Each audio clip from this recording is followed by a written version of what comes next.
Oh, hi guys.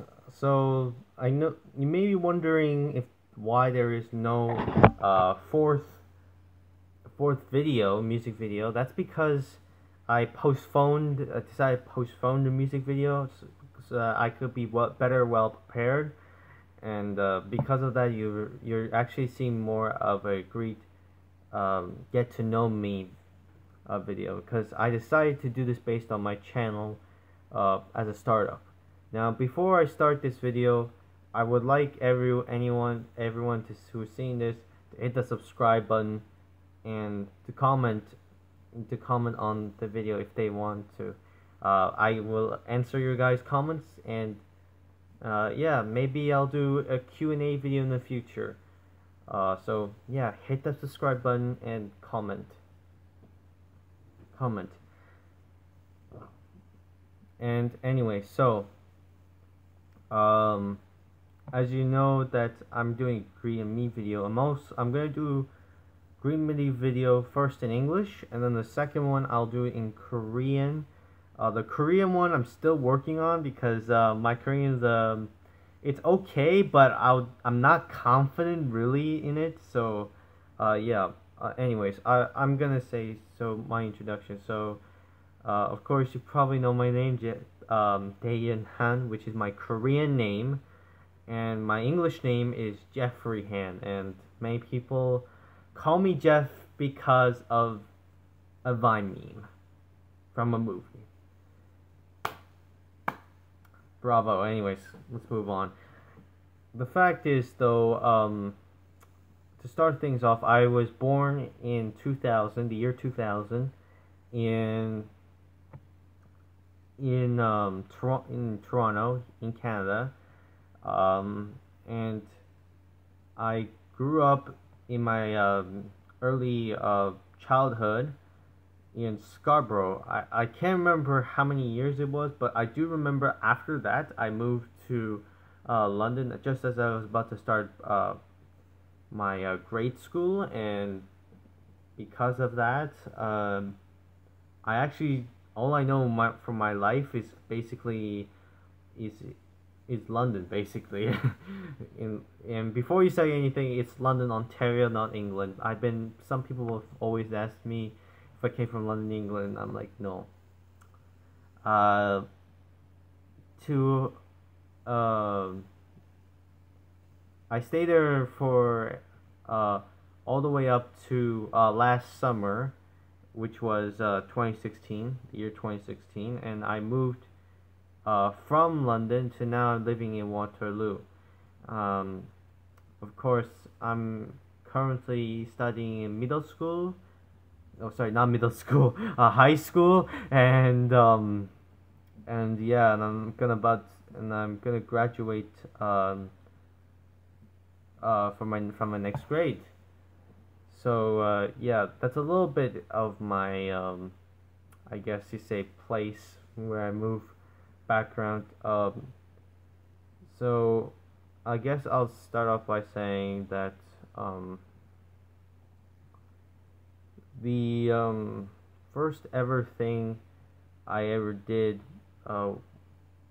when it comes to singing is that I learned it pretty much on my own. But first off, my parents always go to church, and whenever I go to church, the funny thing is, most of the kids that I have um, been congregated with in church doesn't sing when the praise leader sings. So basically, it's like a runoff, and for me, it's sort of interesting, um, because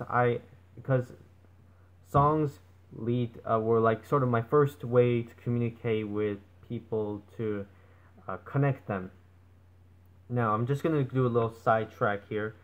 So I am a bit how you call that, a bit shy, and when it comes to making friends, and because of that, I wasn't really much encouraged to make friends.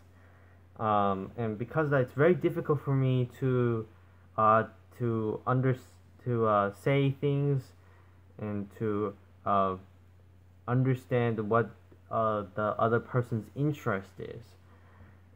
Because of that, I had spent a lot of time really agonizingly trying to understand, which is ends in vainly failure.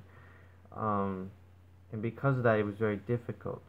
And at the time when everyone was experiencing everything, like such as video games, etc., like phones, iPads, I did very very late because my parents my don't give me a lot of things to do.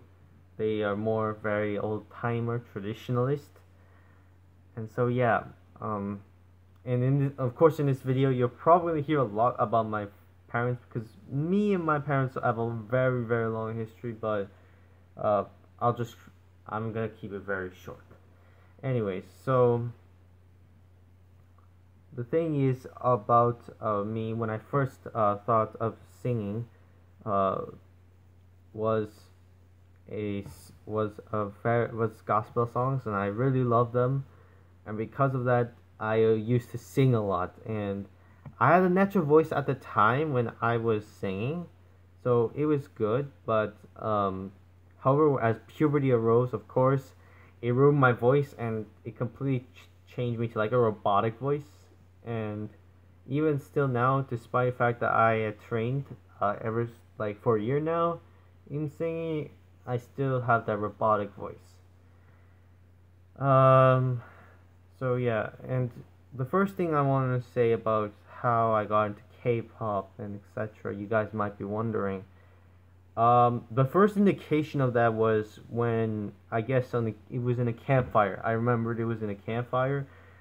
Me and my church were going on this camp vacation when I was about 9, and we were doing a fire. We were in the campfire, and then there was just one song I have to remember this. I think it is it's called it's I'll just let you guys know. I think it's Kim Bom Soo. It's a Korean one. It's Kim Bom Soo, and it is Ipir. But that's because at the time there was a very very popular show where um, singers um, try to sort of remix, recreate the song and try to do it in their own image, and in the end, the people who are attending, as if it was like a concert, ends up putting it on the ballot. So I got interested in that, and I started singing. I sang in the campfire, and because of that, many people liked how I sang. But of course, when puberty hit, it screwed me up. So, yeah, that's how I could say about my connection with the K-pop, and it didn't really actually grow until when I was entering high school. Now, what happened was when I entered high school, um, I actually was looking for a um, a volunteer job, and I happened to come across a guy who told me who was willing to give me volunteer hours in exchange for helping him in DJing. Now, at first I was hesitant. I was like, do I really want to do this? I mean, there's not much I could do, but regardless, I decided to give it a try, and I suddenly got interested in EDM, and through EDM, I actually learned about K-pop, and because of that, I fully understood that, and it was for me very sort of, I guess, awkward. I'll say, because um, I was used to be in I used to don't like of how I was Korean, because there was a lot of prejudice where I previously lived in London, and yeah. So that's how I managed to know K-pop. Um, and I guess that's all I'll say. If you guys want me to know more about my personality, I'll let you guys comment down below. Uh, Thank you. See you guys later.